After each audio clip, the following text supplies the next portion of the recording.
Right now, while you're listening to this, a version of you is living the life you've been daydreaming about. That sounds like something off a motivational poster, except it comes from one of the most rigorously tested frameworks in the history of physics. And the math behind it has implications that most physicists would rather not talk about at parties. In 1957, a Princeton graduate student named Hugh Everett III submitted a doctoral thesis that nearly ended his career before it started. His advisor, John Wheeler, supported the work. The rest of the physics community treated it like an embarrassment. Everett's proposal was simple in structure and staggering in consequence. Every time a quantum event has more than one possible outcome, the universe doesn't pick one. It splits. Both outcomes happen, each in its own branch of reality. To understand why this idea even exists, you need to know what problem it was solving. Quantum mechanics had a measurement problem. Before you observe a particle, it exists in a superposition, multiple states at once. The moment you measure it, the superposition collapses into a single definite state. The standard interpretation, called Copenhagen, said observation causes the collapse. Everett asked a question nobody wanted to hear. What if nothing collapses at all? What if every possible outcome simply plays out and the observer splits along with the universe into separate branches, each experiencing one result? The physics community buried the idea for decades. Everett left academia entirely, went into defense analysis, and died at 51 without ever seeing his theory gain traction. But starting in the 1980s, a slow resurrection began. Physicists like Bryce DeWitt and later David Deutsch started taking the math seriously. Deutsch, at Oxford, built an entire framework for quantum computation, partly grounded in the many worlds interpretation. His argument was pointed. Quantum computers work by performing calculations across multiple branches simultaneously. If those branches don't exist, where is the computation happening?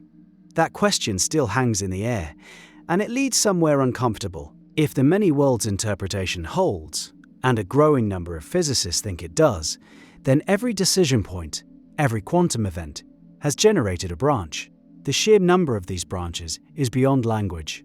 We're talking about a number so large that the total number of atoms in the observable universe rounds to zero by comparison. And in some percentage of those branches, the events that shaped your life went differently.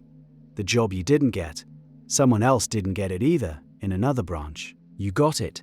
The relationship that ended, in another branch, it didn't. The risk you couldn't bring yourself to take, somewhere in the structure of reality, a version of you took it. These aren't metaphors. Within the framework of Everett's physics, they're mathematical consequences. Now critics will push back here, and they should. The many worlds interpretation is exactly that, an interpretation. It makes the same experimental predictions as Copenhagen. You can't design an experiment to prove one over the other, at least not yet. Physicist Roger Penrose has argued that the branching is physically absurd, that reality doesn't have the bandwidth.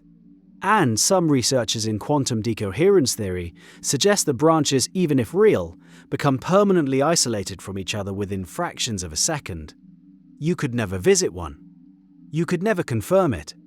Fair enough, but here's what even the skeptics concede: the math works. The Schrödinger equation, applied universally without any special collapse rule, produces exactly the branching structure Everett described. The many worlds interpretation is the equation taken at face value. Every other interpretation has to add something extra, a collapse mechanism, hidden variables, observer-dependent rules, to avoid the branching. Everett's version adds nothing. It just follows the math wherever it goes. So what does this mean for you, sitting here, in this particular branch? Consider what a branch point actually is. Every quantum interaction, and there are trillions happening in your body every second, is a potential fork. Most of them are trivial. Thermal noise, molecular vibrations, particle interactions that don't scale up to anything you'd notice. But some quantum events amplify. A photon hits a receptor in your eye at exactly the right angle, and you notice someone across the room. In another branch, the photon scatters. You never look up. Two entirely different life trajectories split by a single photon. The version of you who has the thing you want, the career, the body, the relationship, the peace of mind, didn't get there through magic. They got there through a different sequence of these micro-events. Different photons. Different thermal fluctuations in neurons at the moment of a decision. Different quantum noise in the chemistry of motivation on a Tuesday morning when one version of you got up early and another hit snooze. This is where the physics starts to feel personal, because the branching isn't something that happened once, long ago. It's happening right now. It happened during the last sentence. Every moment is a branch point, which means every moment is a departure from other versions of your life that are, according to the math, equally real. David Deutsch wrote something that cuts to the core of this. He argued that the many worlds interpretation means reality is far larger than it appears, and that our intuition about what's possible for us is based on a single branch's worth of data. You're drawing conclusions about your potential from one thread in a tapestry so vast that the word vast is insulting to its scale. Your sense of what you're capable of is a local measurement, and local measurements in quantum mechanics are famously incomplete. There's a concept in quantum information theory called the quantum state space. For even a simple system, say a few hundred particles, the state space is a mathematical object with more dimensions than there are atoms in the universe. Every point in that space is a valid configuration of reality. The version of those particles arranged as a person who made different choices occupies a point in that space that is just as mathematically legitimate as the point you're sitting on. The distance between those points, between the you reading this and the you who already has what you want, is measured in branching events. Some of those events are in the past and can't be undone in this branch, but some of them are in the future. They're branch points that haven't happened yet. And at each of those future forks, the math says, both paths get taken. The question is which version of you shows up at the next fork. This matters because it reframes the entire concept of potential. Potential usually feels abstract, a vague sense that you could be more, do more, have more. Quantum branching makes it structural.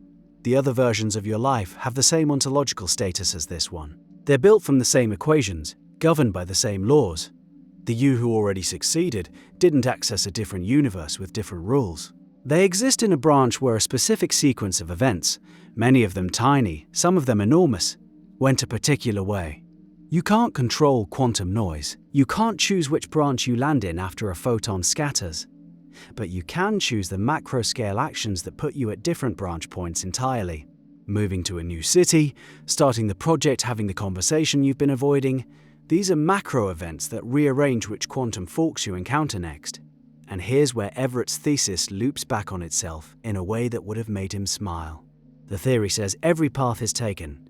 Every version plays out. The version of you who takes the action and the version who doesn't. Both are real. Both persist. The branching is democratic. It doesn't favor courage or hesitation. It just splits. But you only experience one branch, and the one you experience is shaped at the macro level by the choices you can actually make. The quantum noise is random. Your decisions about which room to walk into, which skill to build, which fear to override, those aren't random. Those are the levers you actually hold. Somewhere in the structure of reality, the version of you who already has everything you're working toward is as real as the chair you're sitting in. The math doesn't distinguish between their existence and yours. The only difference is a sequence of events, some past, some still ahead. The past branches are set, the future ones are still forking, right now, with every passing second. And at each fork, you're the one holding the lever.